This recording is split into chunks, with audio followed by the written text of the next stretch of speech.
Without further ado, please welcome Annie Laurie Gaylor.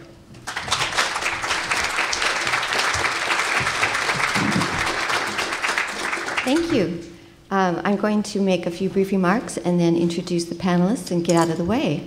But I did want to say that this room is full of people who could be on panels too.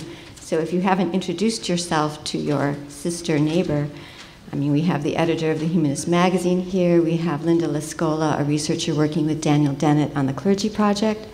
Catherine Dunphy, who's the secretary of the Clergy Project. This is helping atheist pastors in the closet get out. Jessica Alquist is here. So you never know who you're sitting next to. First, I wanted to throw out a couple of things. I think that some of our panelists are going to continue the discussion about the war against women. And to that end, some of you may have seen the "It's Time to Quit the Catholic Church" ad that ran in the New York Times in March, which I wrote and FFRF put out. And it's still creating shock waves. It came up at the stockholders meeting at the New York Times. And we decided to put it in the Washington Post May 2nd. And that doesn't have the national distribution, but the Catholic columnist Dion, I don't know how you say his name, went after it. And then today, the Ombudsman, Patrick Pexton, has a column, "Is the Post Anti-Catholic?" It's the Sunday column that comes out today. So that, I think, is the issue of feminism and state church of the day, the attack by the bishops and the fundamentalists against the right to contraception, attacking the contraceptive mandate. And then I think that we probably will also be touching on male domination of many of the conferences and why that happens and what to do about it. But each of our panelists has prepared some remarks, introductory remarks, and then we'll kind of, I guess, talk amongst ourselves and take questions. And I'm going to introduce all of them, and then they will proceed in order. Sikivu Hutchinson is Senior Intergroup Specialist for the Los Angeles County Human Relations Commission and Project Director of the Women's Leadership Project, a high school feminist mentoring program. She's the author of Imagining Transit, Race, Gender, and Transportation Politics in Los Angeles, and Moral Combat, Black Atheists, Gender Politics and the Values Wars, and the forthcoming Godless Americana, Race and Religious Rebels, which sounds fascinating. In 2010, she founded Black Skeptics Los Angeles. She will be followed by Rebecca Watson, who leads an international team of skeptical activists on the 6 sites that make up the Skeptic Network. Rebecca is also co-hosts the Skeptics Guide to the Universe, one of the most popular science podcasts in the world with more than 120,000 weekly listeners. She travels around the world delivering talks on science, atheism, feminism, and skepticism. And there is currently an asteroid orbiting the sun with her name on it. Then we'll hear from Ophelia Benson. She's a writer and blogger and runs a website called Butterflies and Wheels. That's been for 10 years. She has a blog of the same name that has moved to the Free Thought Blogs website. She's co-authored 3 books, all of them with Jeremy Stangroom: The Dictionary of Fashionable Nonsense, Why Truth Matters, and Does God Hate Women? I think we know the answer to that. She is associate editor of the Philosopher's Magazine. She's been doing that for 6 years, and she has a column there and also with Free Inquiry. And then we will hear from Jennifer McCreight. Am I saying that right? Yes. Jen blogs about atheism, feminism, science, and sex at BlagHag. She's a member of the Free Thought Blogs network. She's vice chair of the board of directors of the Secular Student Alliance and a contributor to the Atheist's Guide to Christmas. She was recently listed as one of More Magazine's top new feminists. Her day job is geeking out about human genetics and evolution as a PhD student at the University of Washington. And now we'll hear from Sikivu.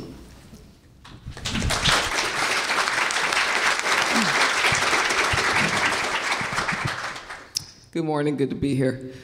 Since this is the 20th anniversary of the LA civil unrest, aka the LA riots, the so-called Rodney King riots within mainstream media imagination, I'm going to frame my comments about the intersection of feminism and non-theism a little bit differently. I grew up in South LA in the 1970s and 1980s, and this was a period in which police terrorism against communities of color was more or less a fact of life, and it still is a fact of life. And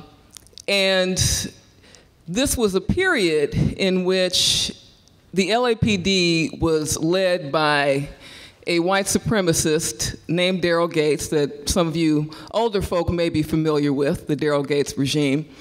And Gates notoriously claimed that African Americans responded differently to chokeholds. And so this was one of the primary means of fascism during the Gates regime. And one of my first memories of going to a political protest as a child was in 1979 after the murder of an African-American woman named Eula Love, who was killed by 2 LAPD police officers in her home after she allegedly wielded a knife at them. And my impressions of this murder really resonated deeply with me at the time because it was hard for me to believe as a child that this was a woman, a mother, who had been murdered in her own home. And in my child's mind, this was an atrocity because home was supposed to be safe space and private sanctuary. But the contradiction for African American women is that home historically has not been safe space and private sanctuary because of the ways in which African American women have been inscribed as less than human, as less than female, as sexualized, racially othered bodies for public control and consumption. And this obviously was articulated during the slave regime, whereby African American women's reproduction was strictly controlled to buttress the plantation economy. And this dynamic informs policies of mass incarceration that disproportionately lock up African American women at staggeringly egregious rates for nonviolent drug offenses, such that you have whole generations of young African Americans that are disproportionately assigned to foster care, that are homeless, and whole populations within our community that are disenfranchised from living wage employment.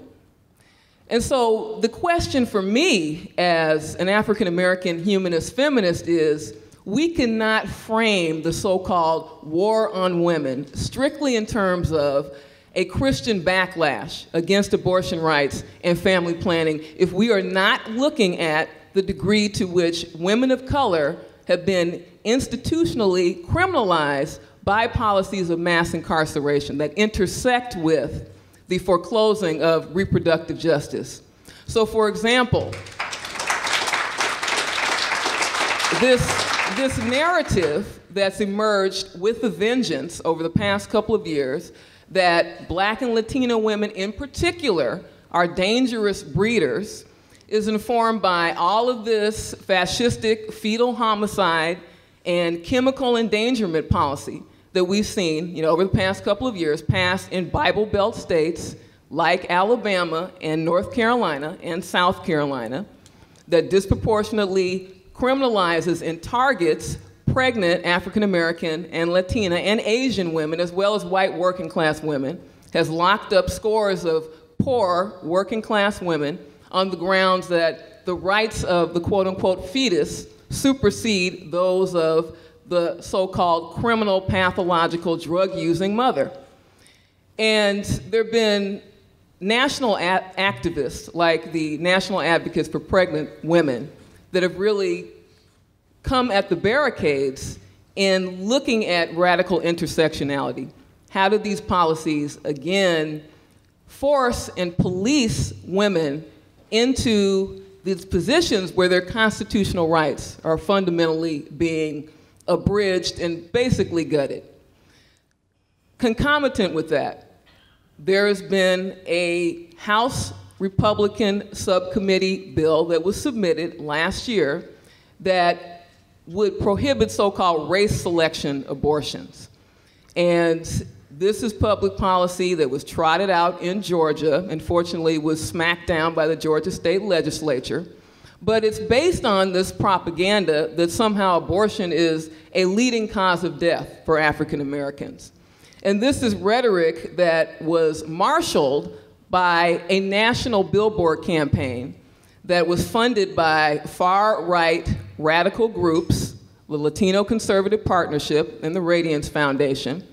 And these billboards were placed in urban cities throughout the nation. And the tagline was that the most dangerous place for a Black or Latino child was in the womb of Black and Latino irresponsible breeder mothers. And some of you may be familiar with these billboards. They're placed in New York, in Atlanta, in LA, et cetera. So this kind of propaganda also informs anti-undocumented immigrant legislation that has been promoted terroristically, obviously in Arizona with SB 1070, but also again in the Bible Belt, in Alabama and Georgia. And a lot of the propaganda around this legislation portrays Latinas, again, as these dangerous breeders, nationalist rhetoric, Latinas as dangerous breeders who are coming over, dropping so-called anchor babies that will ultimately undermine Americana and steal white heartland jobs. So this is an atmosphere whereby we can see the kind of atrocity that was passed a couple of days ago in the House, the so-called Violence Against Women Act, which only perpetuates more institutionalized violence against women by disenfranchising undocumented women and LGBTQ women. And for me, if a secular feminist humanist platform does not have some critical consciousness about the ways in which these policies are foreclosing the human rights of women of color, then there will be no purchase within communities of color, as we can see from this audience. And so 30 years after the murder of Eula Love, who never got her Lifetime cable channel docudrama, 30 years after the murder of Eula Love, the neighborhood, the community where she was murdered, has not changed radically in terms of economic development. What has changed is the impact of the so-called war on drugs on the lives of Black and brown women in that community. Again, the skyrocketing rates of foster care assignment and homelessness amongst young people of color, and the fact that returning offenders of color are disproportionately disenfranchised from even getting sub-minimum wage jobs, because in order to apply for a job, you have to disclose that you had a felony. And under California's 3 strikes law, for example, Black and Latino women have really been targeted, in terms of not being able to receive social welfare benefits, not being able to receive housing. And so these, for me, are the critical secular issues.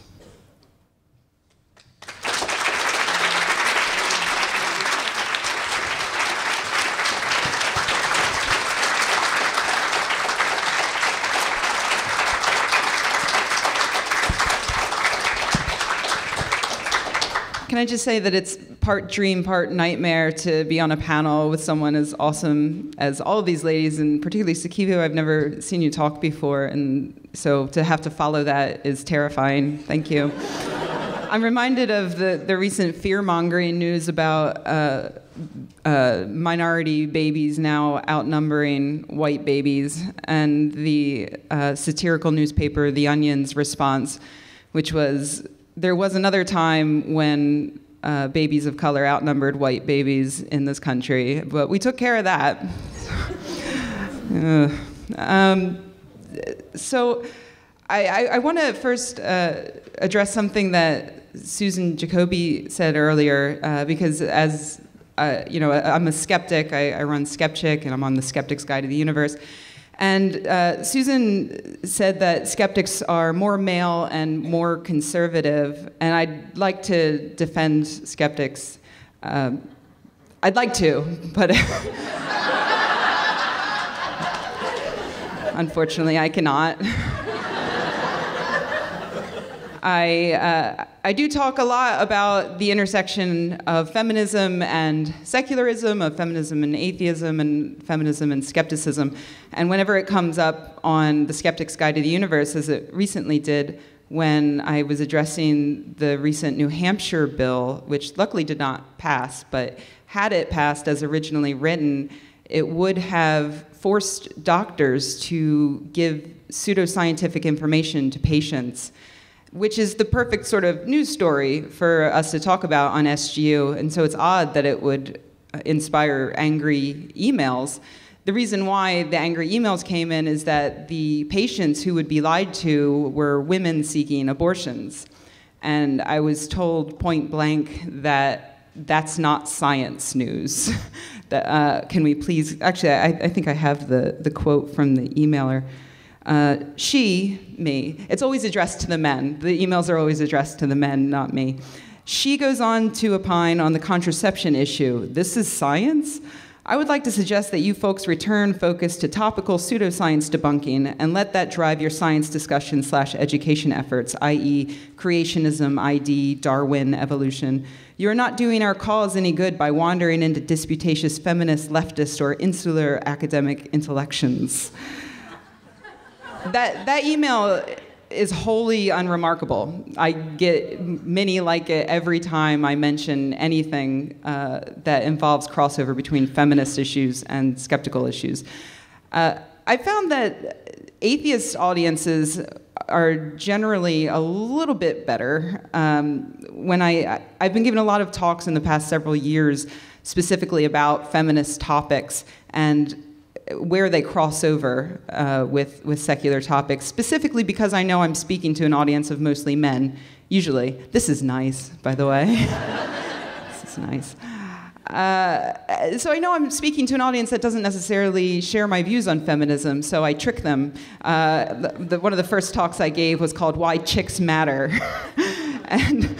And so guys like chicks, right? And then I just gave them an angry feminist rant for an hour.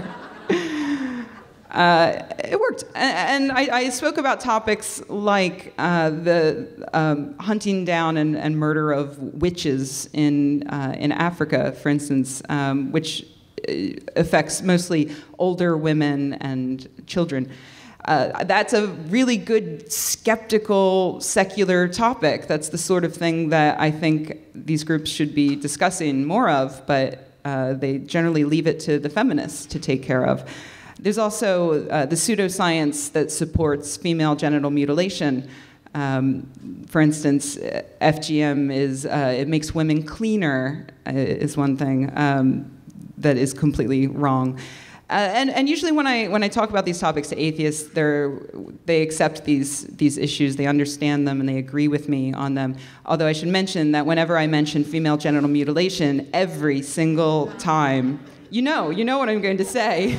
Every single time, without fail, during Q&A, one of the first questions will be a man saying, "But what does this have to do with my penis?" Not in so many words. It would be, but isn't male circumcision worse, really? And I would say no. I even made a YouTube video once about FGM and how it's not directly comparable to male circumcision. And in that video, I say, for the record, I'm not in favor of male circumcision either, but these are the ways in which it differs from FGM. And I got a torrent of rape threats from atheists about it, saying that I was doing them a disservice, them and their mutilated penises. I'm sorry if there are children in the audience. So those are some of the topics that I tend to discuss. Also, things like ultra-Orthodox Jewish men throwing feces at little girls going to school. That happened recently. I also talk about abortion and how the religious right is trying to end it, along with stopping women's access to contraception and topics like that. And so by and large, the secularists get it. They get that religion is dangerous for women, and for the most part, they support efforts to protect women from religious bigotry when I bring it up, though it's not necessarily high on their to-do list. It's somewhere just below crossing off "In God We Trust" on their dollar bills.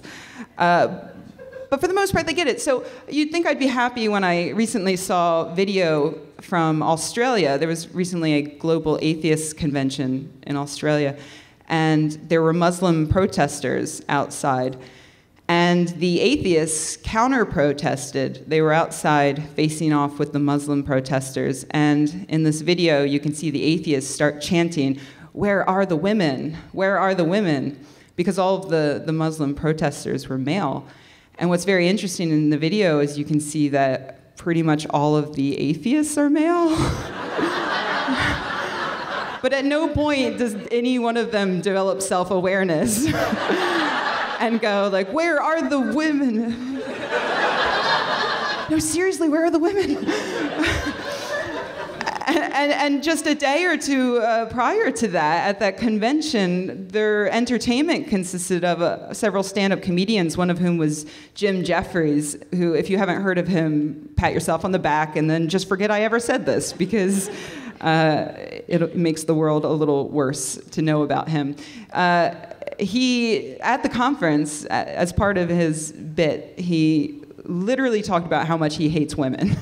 Many of his jokes, and if you really hate yourself, you can go on YouTube and search for Jim Jeffries, and you can see what sort of things he talks about. It's not like this would be a surprise to someone, say, booking him for an atheist convention. He does do a lot of religion bashing, which is, I assume, why they booked him, but he also talks about how much he hates, loathes women. And there were people in the audience, men and women, who were put off by this, offended even, and I found a discussion of it on a forum, and it was a discussion between people who were there, and there were many men, I think they were probably all men, maybe there were some women in there, who were saying, you know, you guys are just too sensitive, you know, you feminazis. Humorless, it's just a joke. It's just a joke. They even, some people tried to argue that he was doing a character in which he was speaking as a religious misogynist, despite the fact that in the same act he bashed religion, so it doesn't really make sense. One of my favorite quotes on that forum, someone quoted from verse 5, chapter 3 of the book of Hutchinson, which goes like this: "The people who must never have power are the humorless." And of course, knowing what we know about Hitchens and his feelings toward humor in women, I think we can, by process of elimination, we can guess who they would like in power. So that was much of the response. It was a pushback from other atheists saying, it's not a big deal. Where are the women, you Muslim men? So I think many people, unfortunately, have learned the wrong lesson. I think what they've learned is that misogyny is something religious people do. And in truth, religion didn't invent misogyny, it just codified it. And until we acknowledge the misogyny that exists in our culture at large, our pro-woman chants are just going to be seen as mindless point scoring against the religious, and it's not going to do anyone any good. Thank you.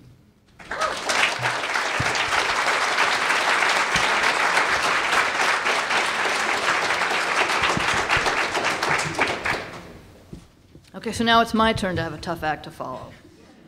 We all have it.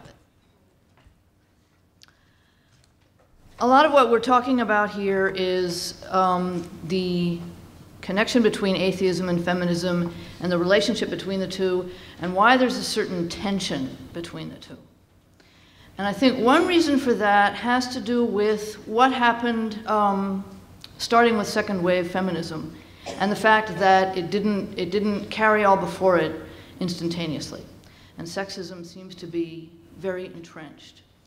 And what happened, one of the things that happened in reaction to that is that feminism itself did a sort of compensatory thing of saying, well, okay, you're not gonna let us be totally equal right away. So what we're going to decide is that yes, you're right, we're different, but we're different in a good way. So the thing to do is be difference feminists and valorize all the things that used to be liabilities. We're nicer, we're more empathetic, we're better at processing emotions, we can read your minds, we don't say cutting things to people, we don't talk about how do you know that, we don't look for evidence, we don't try to think carefully, we're warm, we're approachable, we're family-oriented, we're kind of cuddly. And you know, we've had several decades of this, and it has to a considerable extent taken effect. It's a kind of making lemonade out of lemons thing.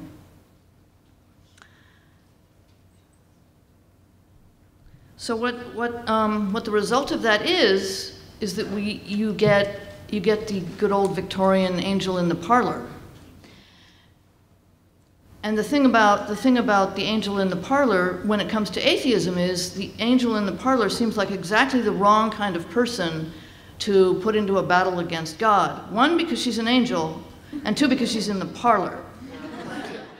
Atheism, obviously, especially what is called New Atheism, which means different things to different people, but one thing you can think of it as a kind of fight with God, a battle with God, taking God on.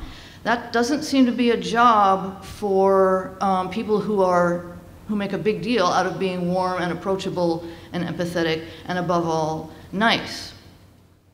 So to some extent, we sort of, if we as feminists have ourselves to blame to the extent that we buy into the idea of difference feminism and sort of essentialist differences in women. And this is not universal in feminism, and there is a kind of split in feminism itself in which people reject this idea. But it's very popular. I belong to a women's studies list, the women's studies list, partly in order to keep track of this kind of thing. And it's both surprising and depressing how entrenched and how popular difference feminism really is with women's studies academics. I had always thought, sort of before reading more about it, that the mainstream core feminist idea wasn't that it was about being empowered and tough, and you know, you can still be feminine and all that, but you want your power. You don't want to give it up in order to be people-pleasing. And that's not as universal an idea as I always had tended to think it should be. And I think this is a big disability for atheist women, and I think it might be part of the reason why we tend to get overlooked when people schedule conferences and think about writing anthologies and that kind of thing. It's just, we're not the default sex when it comes to thinking of fighting battles with God. But the good news is, you know, this is a technological age. The fact is we actually don't need to have testosterone or big muscles to fight God, because basically the fight with God is with words. And we can do that.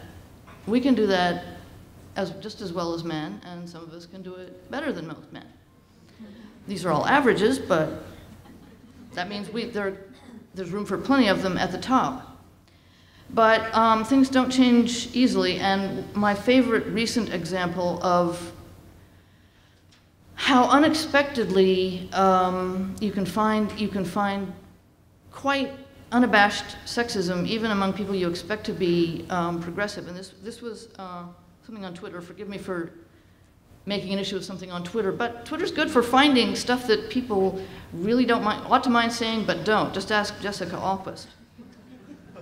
And this tweet was, you need to know that Ed M is Ed Miliband, a labor government figure.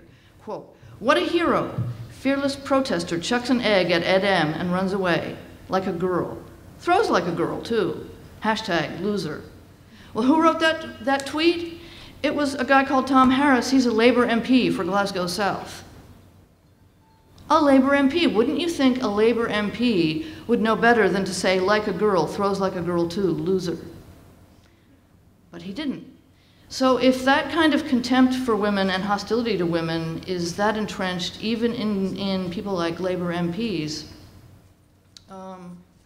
we've got our work cut out for us. And I think you know, the only way to do that work is to do it, and is to just not get discouraged by the fact that contempt and rage against women are still endemic. And be persistent and be persistent and obstinate and bloody-minded about it, and just keep showing up, talking back, doing what we do, and just not surrendering.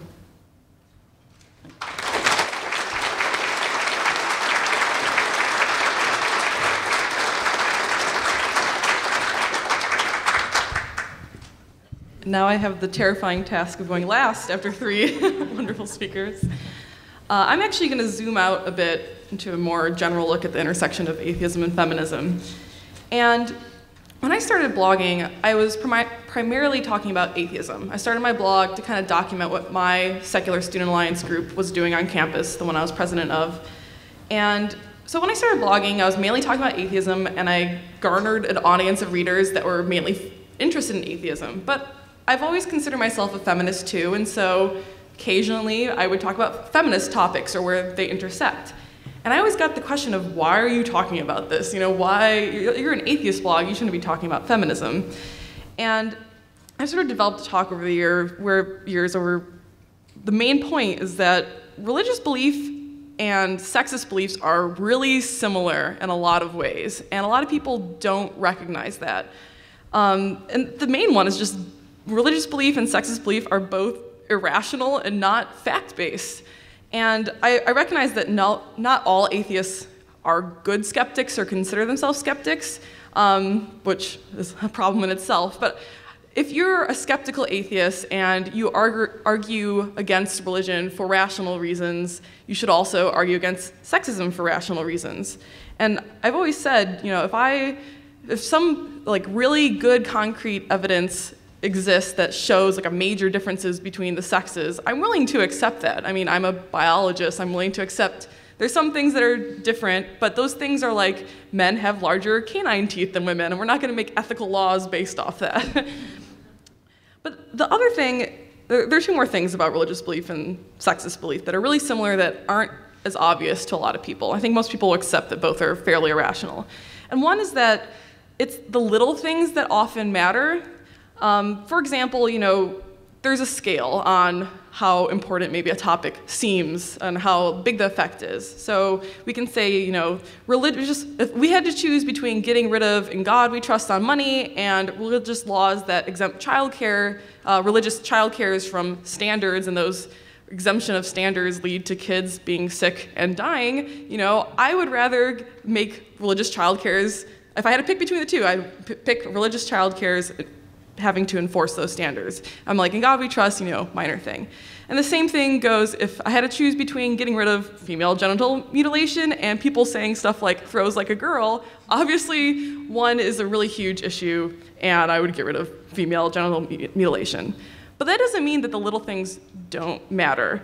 When you have those sort of microaggressions, they add up over time. And they add up and they reinforce the big problems.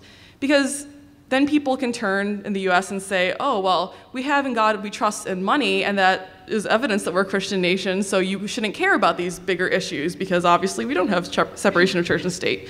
And the same thing is when we're saying stuff like "throws like a girl," or we describe speakers or video bloggers or bloggers as being awesome because they're pretty, not because they have intelligent things to say, that adds up to a greater idea of sexism and just reinforces that belief. But the other thing people don't realize a lot is that both religious belief and sexist beliefs are really hard to give up. And, you know, for example, how many of you in the audience, show of hands, used to be religious at some point? Yeah, most of you, I'd say. And then how many of you who used to be religious instantly turned into being non-religious after one argument? Yeah, no one. It takes time to get rid of those irrational beliefs that are really ingrained in you, in your way of thinking, and in your culture. And sexist beliefs are the same way. They're really ingrained in you, and it's hard to overcome something that you're so used to thinking. And it's especially worse because, for example, I come from a family that's not religious, so I was never a religious person. But we all grow up in a society that is sexist, and none of us are exempt from that way of thinking. I mean, I know I used to hold a lot of sexist beliefs. I still am constantly challenging myself to get rid of those sexist beliefs.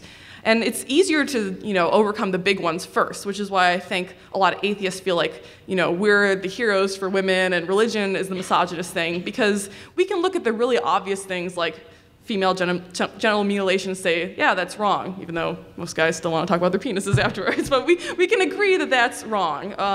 But when it comes to the little things, people have a harder time accepting that those are also irrational because, it plays an important part in their life.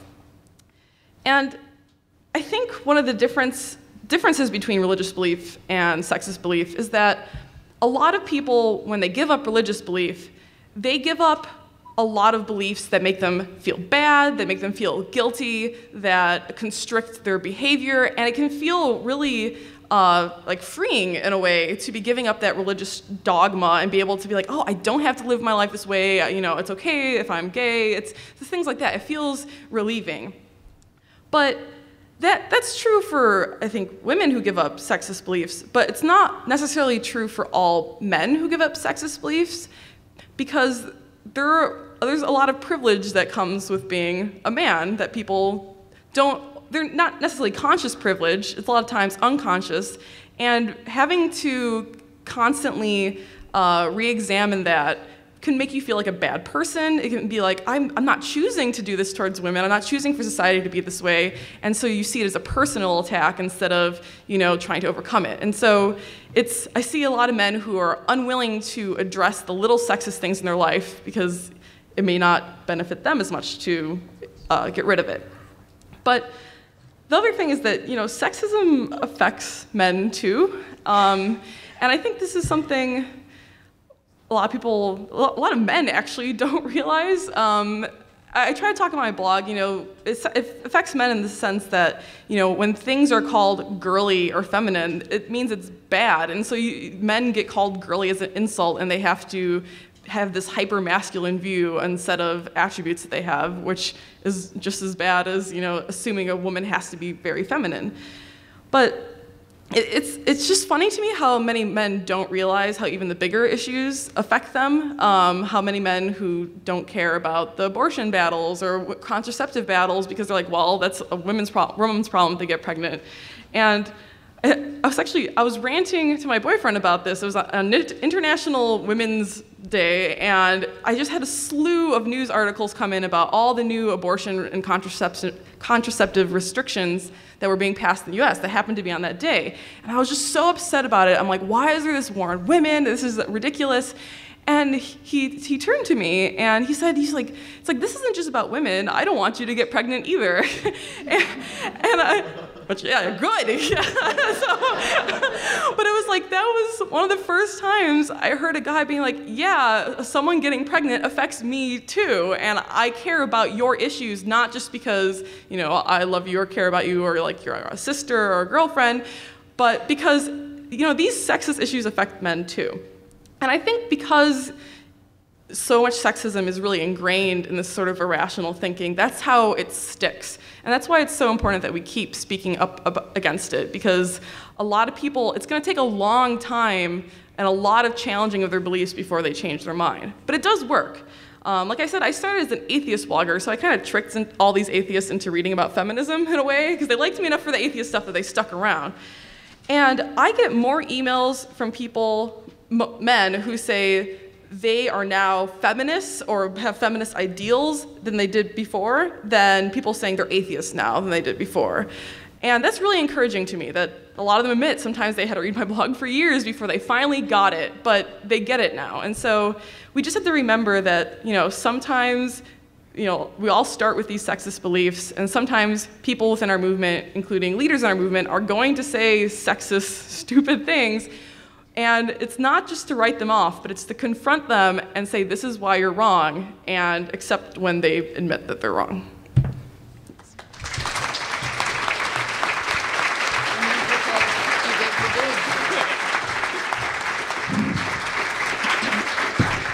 Well, thank you, everyone. We're starting to get questions coming in, but I'm going to lead with a question you already know I'm going to ask you. And that is why is the free thought movement, or at least the so many free thought gatherings, conventions, still so male-dominated? For example, about 2 weeks ago, I spoke at something called a Free Thought Festival that was put together by very nice students at the University of Wisconsin-Madison. And there were 21 speakers and 4 women, including myself. And they were very nice young men and 1 woman who put this together. And this is kind of common. I mean, if you look, it's lovely to see free thought flowering. There's so many local, regional groups, so many student clubs, lots of things going on. But when you look at the roster of speakers, you could pinch yourself if you're a woman. And not always, but I think typically. And yet there's this contradiction that women have always been playing leadership roles in the free thought movement from the 19th century on, creating groups, running groups, not always and not running all of them, but very prominent. And so I guess I'm going to throw the question out to our panel about why they think this is happening and what we can do about it. And some of the things that have been proposed, some of the rationale for this is that men do outnumber women when it comes to free thought, as the American Religious Identification Survey does show. And there have been more men who have written best-selling free thought books than women. So that puts them, there's a more prominent, who's the prominent spokesperson? You're going to go to those bestsellers. And so is this thoughtlessness? Is it not making an effort? Is it gravitation to men as authority figures? Do we see the same issue with color and race being unrepresented or underrepresented? So what do we do to make sure that free thought is a welcoming home to women and minorities? And that's a lot to ask, but I'd say if you can respond in a couple minutes, because we have other questions to answer. And can we just take it in order? Or Well, I was sure. just going to briefly throw in, there we go. I'm going to steal from my own Twitter feed and say that I find it really interesting that when the topic of the conference is women, we explain the lack of men as a lack of interest in the topic. But when the topic of the conference is Bigfoot, we explain the lack of women as a lack of interest in rational thought. And I find it really amazing that when it's so obvious to us that the men aren't here because they're not interested in the topic. No one has suggested that the men aren't here because they lack the capacity to think. And yet that's what we hear over and over and over again at other conferences. But I'll turn it over to Sikivu. Actually, I want to approach this by really looking at why it is that African American and Latino women are some of the most religious folk in the United States. And that will get to why it is women are underrepresented within mainstream new atheists, secular humanists, what have you. What are the needs that the church provides for women of color? Well, going back to the points that I articulated earlier, you have communities that are under siege with regard to the lack of living wage jobs, with regard to policies of educational apartheid, with regard to the gross representation of young people in foster care systems and amongst the homeless. And what institutions are fulfilling those needs for the most part for the mass numbers of working class Black and Latino folk in the United States?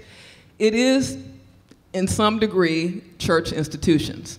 So if we look at it conversely, where are the radical, progressive, secular humanists organizations and institutions that are going to fulfill that role in black and brown communities. They don't exist. So that's one point. The other point is we have to look at the degree to which new atheism has been powered by this fixation on scientism, which has, in many regards, excluded radical progressive voices of color and feminist voices, emanating from the academy. And obviously the academy is dominated by European Americans in terms of those who have tenure, in terms of those who have prestige and status and are getting publication contracts. So these are all things that need to be looked at in terms of the institutionalization of atheist scholarship as a canon that is accepted within a certain segment of mainstream America now. We have obviously the four horsemen of apocalypse model, superstar white male atheists that have institutionalized a very narrow prescriptive white supremacist patriarchal version of atheism for the masses. So those are all things that foreclose greater representation of diverse communities. Yeah, I'm not sure. I agree with what Sikivu just said. I'm not sure that the male, the four horsemen at least, and the male-dominated version of atheism is scientistic. I think that's kind of a slur that gets thrown at them a lot by people who resent science itself and the idea that science is a good thing, and that thinking, not just scientifically but also empirically, wanting things to be evidence-based, and basically using reason and using skepticism, and basically relying on the idea that you should have good reasons for thinking something as opposed to just taking somebody's word for it throughout your life. I think that's the core thing that's at issue here, and that's central to new atheism, and I don't think that does exclude either women or people of color. And I think we should be very wary of buying into the idea that it does, because if we do that, we're basically sort of reinforcing the idea that women and people of color are somehow enemies of reason and of evidence-based thinking, and above all, of accepting the idea that if you say, I know this to be true, or I have the absolute truth, or I have this belief and you have to respect it, that you need to offer reasons for it. And that's a pretty minimal requirement, and I don't think it's either gender-based or class-based or race-based. I think it's just a basic human value that we need to defend. So actually I want to respond to that, because scientism is not a rejection of science. Scientism is a critique of the degree to which science has been positioned as this regime of totally objectivist knowledge. So the issue is that there are scores of scientists of color, as well as secular humanist thinkers like Anthony Penn, who comes to mind, that have critiqued the regime of scientism and the degree to which that has foreclosed an examination of how, say, Western Enlightenment emerged from a very specific trajectory of imperialism, of colonialism, of the subjection of bodies of color as objects of knowledge, as basically the antithesis of the universal white subject of reason, of empiricism, of positivism. And scientists like, for example, Joseph Graves, who wrote The Race Myth, that I really recommend. It's an excellent book. He's a biological anthropologist, evolutionary biologist, that is. You don't really see his work referenced within a new atheist, secular humanist context. Pushes back against this notion that somehow reason and critical thinking exist outside of a specific historical, political, and cultural context. So that's where radical progressive humanists of color are coming from when we push back against scientism, not the concrete verities of science in terms of science being a discipline, okay, not science literacy. All of those are things that radical progressive humanist feminists of color espouse. Scientific materialism is something that we espouse. But it's important to understand that peoples of color, the bodies of people of color, have always been situated within this context in which we were positioned as being the racialized and sexualized others within these constructs of the supposed transparency and veritudes of science.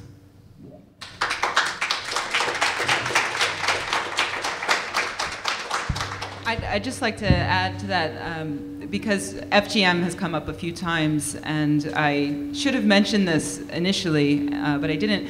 I don't want you to get the idea that men ask about male circumcision when I talk about FGM simply because they're only focused on themselves.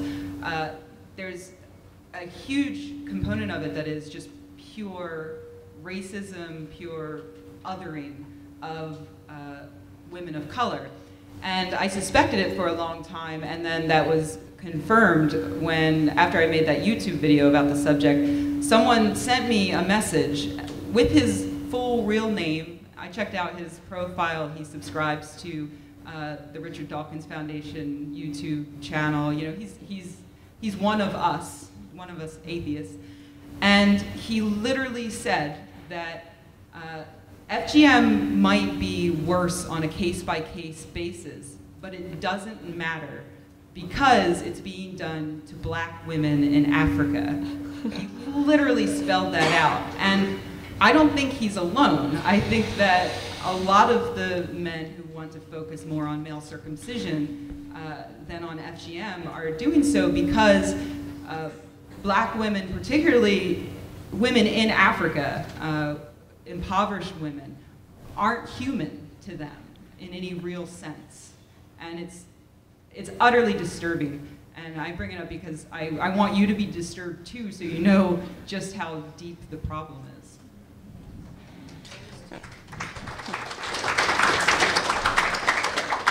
And just to add one more thing about the whole science issue is that because of these historical reasons that science in the past has kind of abused different non-white people, abused women, we still see science being very male biased. I mean, even my department's pretty good, but I'm still outnumbered by men in my department. We have a group called Women in Genome Sciences where we try to counteract that.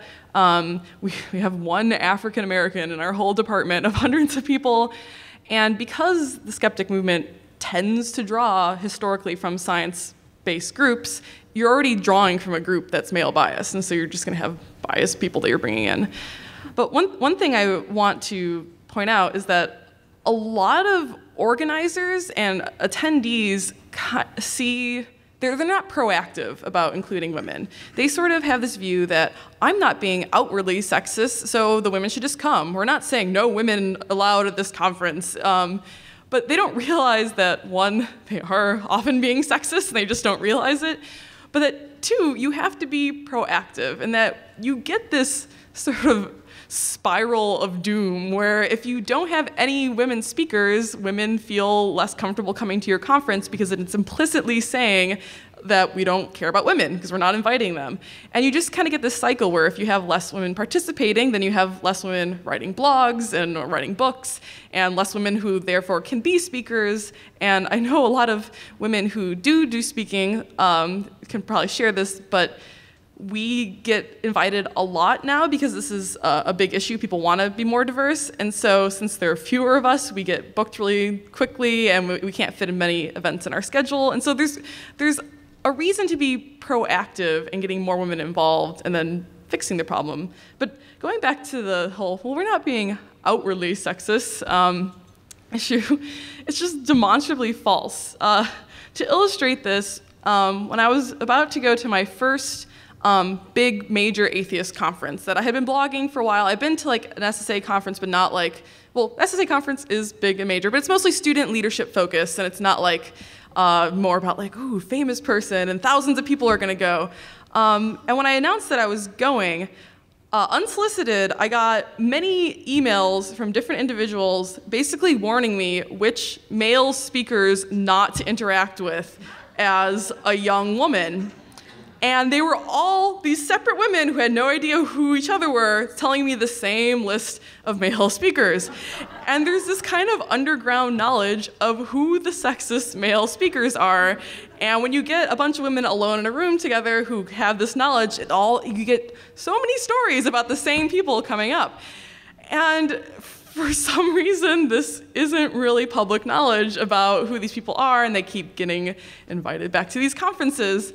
And this is obviously a big problem we have if it seems like all these people know that there are certain problem individuals that there aren't being steps taken to make sure they have proper behavior around women at conferences. So, part of it just being proactive, calling people out, and trying not to have this cycle where women don't feel comfortable at conferences.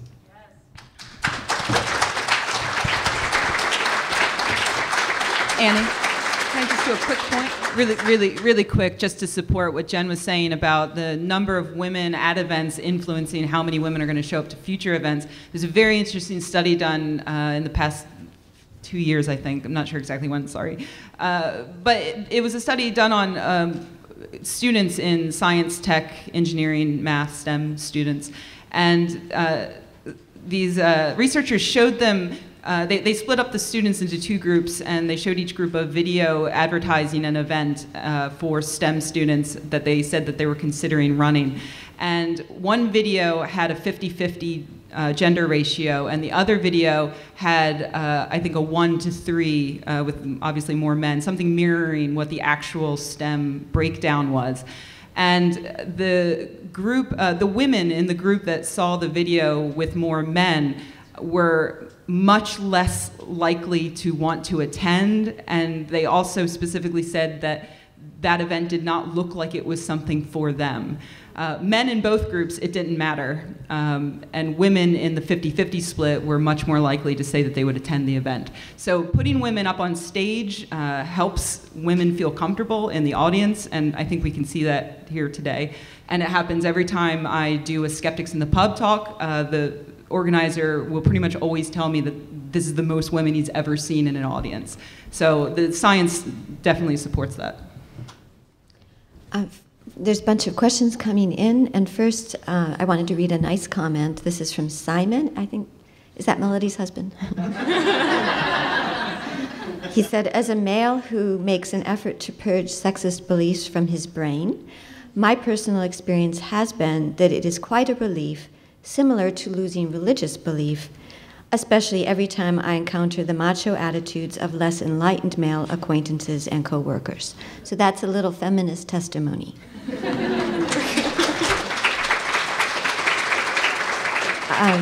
Somebody said, can I give the statistics on male to women ratio and non-belief? And I no longer trust my memory. If somebody can Google Eris, I believe it's 60-40. Has someone got that? That's right, yeah. The American Religious Identification Survey, which has been done 3 times. It currently resides at Trinity University there, which I think is funny.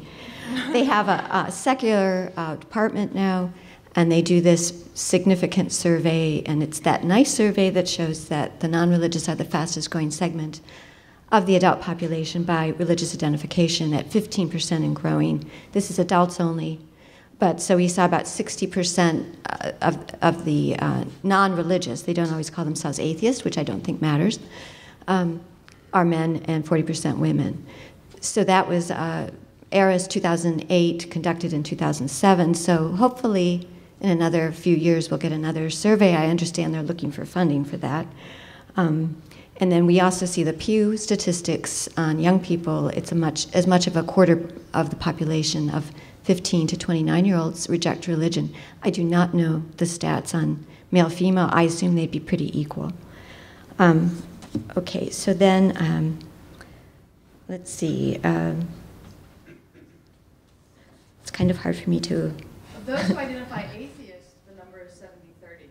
So. Oh, 70-30? Yes, non-religious at 60-40. Oh, okay. Identified atheists is 70-30. Yeah. Oh, did you hear that? They do actually ask in Eris, you can identify whether you're an atheist or not. That was 70-30. Now, what the major researchers at Eris pointed out is that people, it's not enough to ask if you're an atheist. What they ask is, do you go to church? Do you believe in a God? Do you expect to have a religious funeral? And then it's a lot more people who identify as non-religious. So I'm always a little skeptical of atheist. People self-identifying as atheist. Let's see. There's a bunch of, I'm trying to find a unifying theme. I don't think there is, so let me just go with one of these questions. What do you think are the most effective ways to model behavior and change this embedded perspective of women for the next generation? Talking about, I guess, I'm not sure what that question means. Is the person here? Did you mean secular? Yeah. Did you mean perspectives of? I was just, culture tends to indoctrinate us. So we grow up with visions of women's roles and men's roles, and that gets reinforced then by the behaviors. That then gets reinforced by the behaviors of both men and women, So your question to the So my question is, what do you think are the best ways that we can, although it's important to try to change adult behaviors or adult thinking, that's a harder prospect than changing the perception of the next generation as they see women performing doing different roles, and kind of how do we model the behavior that we want them to see? What do you? Anybody want to take a jab at that? Okay. So how do we change gender roles? Take out your pens. We're going to do this.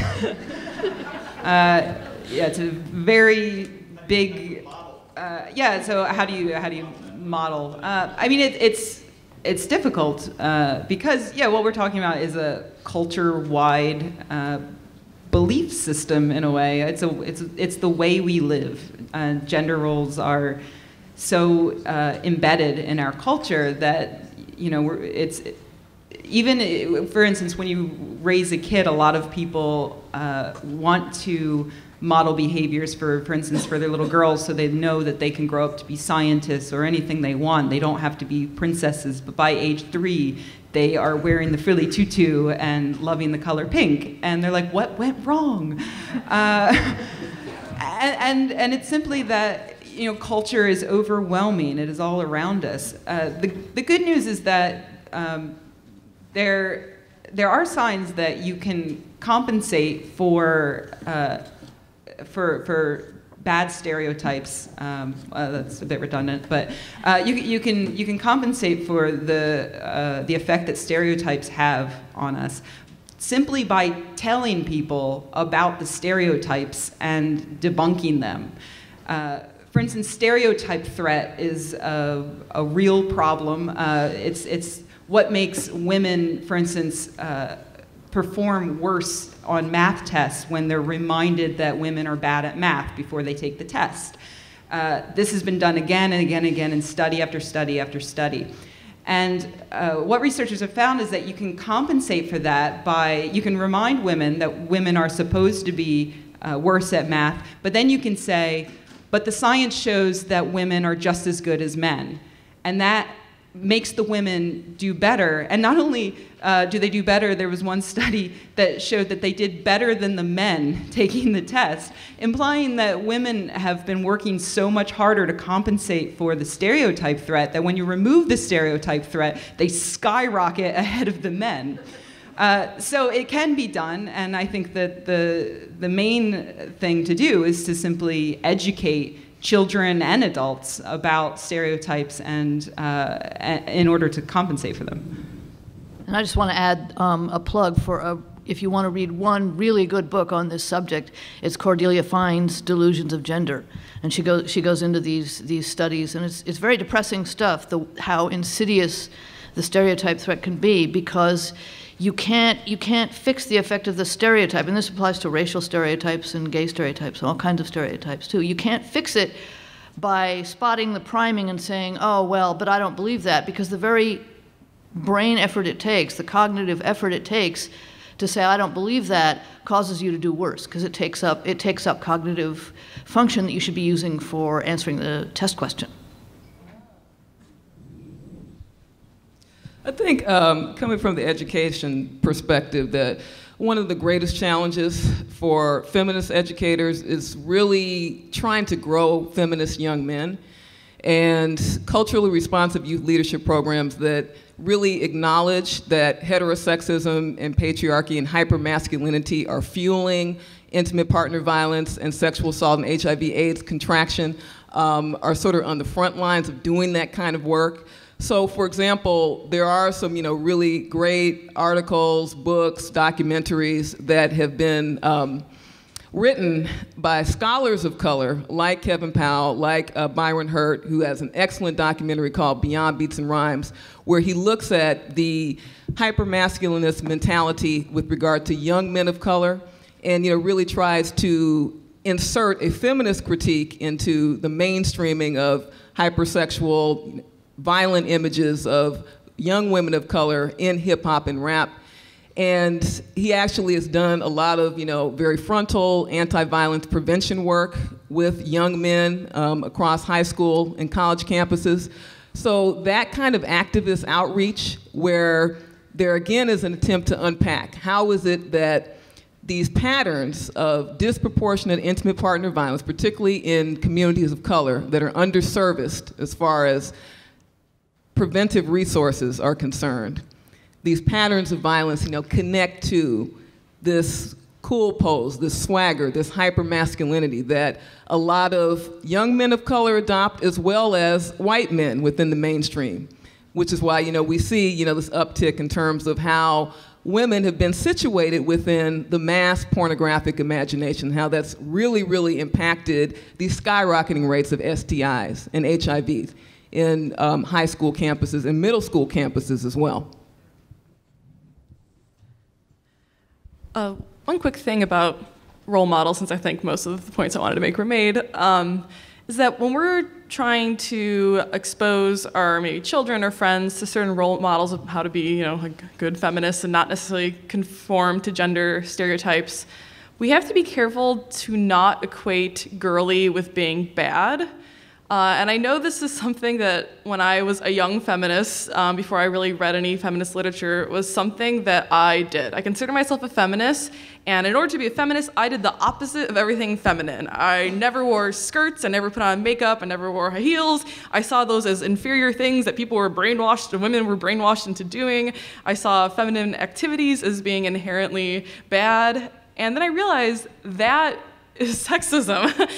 Seeing feminine activities as being inherently bad is seeing femaleness as being inherently bad, that I was embracing all these masculine activities for the sake that they were masculine. So I think we just need to be really careful that we're not just saying, well, I'm going to do the opposite of everything feminine in order to be a good feminist, that we have to make sure it's about choice and about making independent decisions about what you're interested in and how you want to dress and all those sorts of things, and not just being reactionary to female things.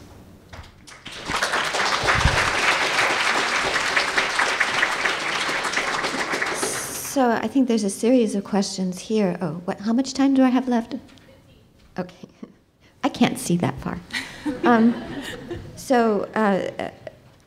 Actually, Sikivu, you started to address some of these questions that had come in, but there's some corollaries where Christianity is so much a tool of oppression, but embraced by African Americans.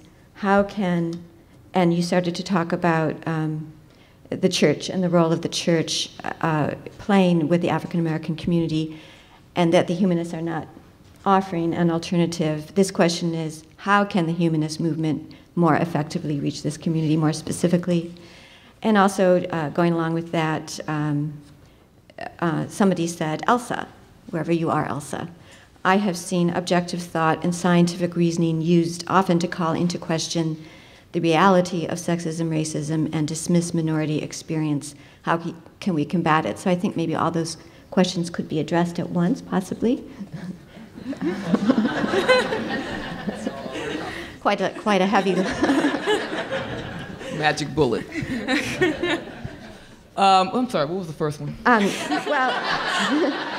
Really, basically, more specifically, the humanist movement isn't offering anything for African American women that they're getting from the church. What can we do to specifically? Yeah. So again, cultural responsiveness. Communities of color exist in such a state of siege, given the devastation of the economic recession, given the realities of, again, mass incarceration and institutional racism, sexism, and heterosexism. And that's really the place to begin. The place to begin is providing some type of social welfare outlet that is going to be culturally responsive to the immediate needs of communities of color. So if you have a humanist organization that is going to engage with young women who are coming out of the system, who need reentry services, because those do not exist in any meaningful way in this so-called American exceptionalism. Reentry services mean living wage jobs, access to housing, access to equitable education, because fewer numbers of African Americans are going to colleges and universities, not only because there's been a gutting of public universities with regard to funding and other regimes of authority, but also in terms of the abject state of our high schools with regard to college preparation, where you do not have college preparation that is equitable and accessible in terms of, in the state of California, what are called A through G courses. So if you don't have A through G courses and you don't have highly qualified teachers that are prepared to teach those courses and that are allowed to teach those courses, given, again, the downsizing of public teachers and their positions within middle schools and high schools, then you're going to fuel the school to prison pipeline, which means that young people of color are going to cycle in and out of juvenile detention facilities, which brings us back to social welfare. What kinds of reentry resources can humanist secular organizations provide? What kind of extracurricular resources can secular humanist organizations provide in communities of color that do not have green space, that do not have public parks, that do not have community centers? So these are all intersectional issues, that really speak to the devastation of the social welfare safety net in the United States. And so if there's no frontal political and radical redress of that, then humanism and atheism are going to be absolutely culturally irrelevant for these communities. So before we go on,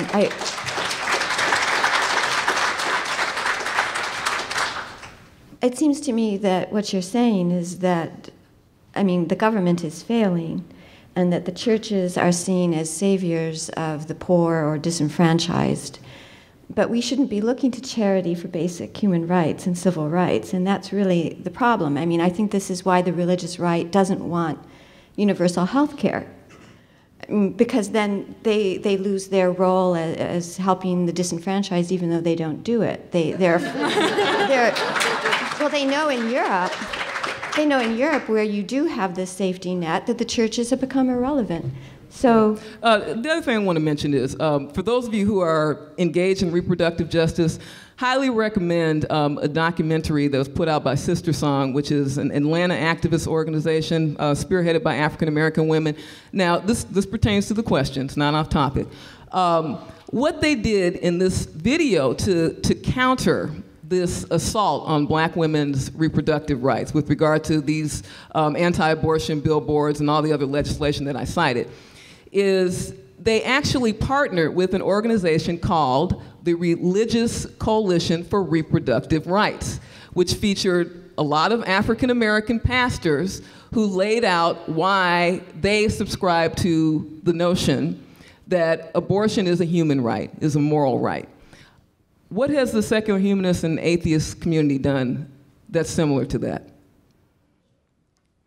In terms of coalition building with like-minded activist groups that are on the front lines of these apartheid policies that really impact the lived experiences of communities of color. No, and we're also opening it up to this general idea of how to make issues that are considered secondary, i.e. women and minority groups, make them issues of the movement. So, I was going to add that when many people see religious organizations as being, the charitable saviors, there are also atheists out there who see not only are we not doing enough, they think we shouldn't be doing it. I know I was infuriated at TAM last year where we had a diversity panel that basically devolved into a discussion about how racial and feminist issues, women's issues don't matter because they rather talk about the chupacabra. I mean, they outright deny that these should be issues we care about, that these are issues you can discuss rationally, and it's infuriating. And related to that, a lot of people who are atheists or skeptics also deny the importance of community. And I think that's something women especially need in these sort of charitable communities or just even social communities, because women tend to be, and women and minorities tend to go to those communities for, again, charitable acts or even just, it's their only source of socializing often. And when they leave those communities, they leave that behind. And it's so intricately tied between sort of the community aspect and religious aspect that one of my favorite stories is when I was a freshman at Purdue. I was reading The God Delusion while I was doing laundry in the laundry room, and there was another female freshman sitting across from me who I realized was religious. She had a religious necklace on, and she was just staring at me in horror as I'm reading The God Delusion. And eventually she worked up the nerves to ask me, well, what's that about? And I said, atheism. And this time, that was when I basically started calling myself an atheist instead of agnostic. I'm like, yeah, I'm an atheist. And she looked at me and very sincerely said, but then how are you ever going to find a husband? And I think that really illustrates how ingrained sort of sexism and sort of the social aspect of finding a mate is in a religious community. So if we don't acknowledge that there's this community aspect that's lost when you leave religion and you start thinking skeptically that we're going to get less women, we're going to get less minorities because they're so tied into that system. Now we have 4 minutes left, and I think it would be appropriate to let all of our panelists make a 1-minute closing statement. So, or if you don't want to, you don't have to. I just plan to second everything Sikivu says, so go ahead. Ditto. Oh God, we're trapped in some sort of recursive loop. Okay, I've got something. One thing none of us got to, I think, is popular culture and the way popular culture has eliminated women over the last few decades. And I think we can compare the absence of women, on stages like this and at conferences and so on, to the absence of women in movies. I cannot count the number of times I see movie trailers these days and and say to myself, oh good, another movie starring a man, a man, a man, a man, a man, and a man. I think that's relevant.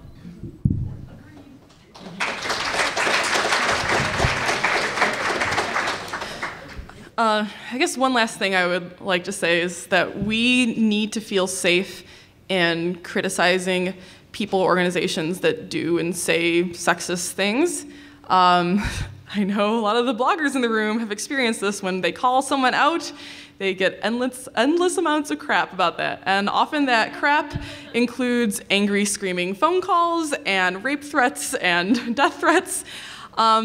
And this is not acceptable. There are people in this movement who are trying to silence people who speak out against sexism. And they do it in a way not only through threatening ways, but even professional people do this and basically try to ostracize bloggers or writers from the atheist movement for speaking out against this. They try to make it seem that if you're going to criticize famous person X who's more famous than you, you're never going to get booked at a conference again, and you're never going to get your book published, and they're not going to write a blip for the intro page of your book. And the only way to combat this is that more people need to speak out. So we become the majority, and it's not one lone blogger or writer speaking out against it. We need to work as a force.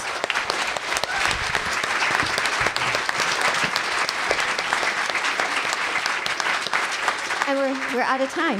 Thank you.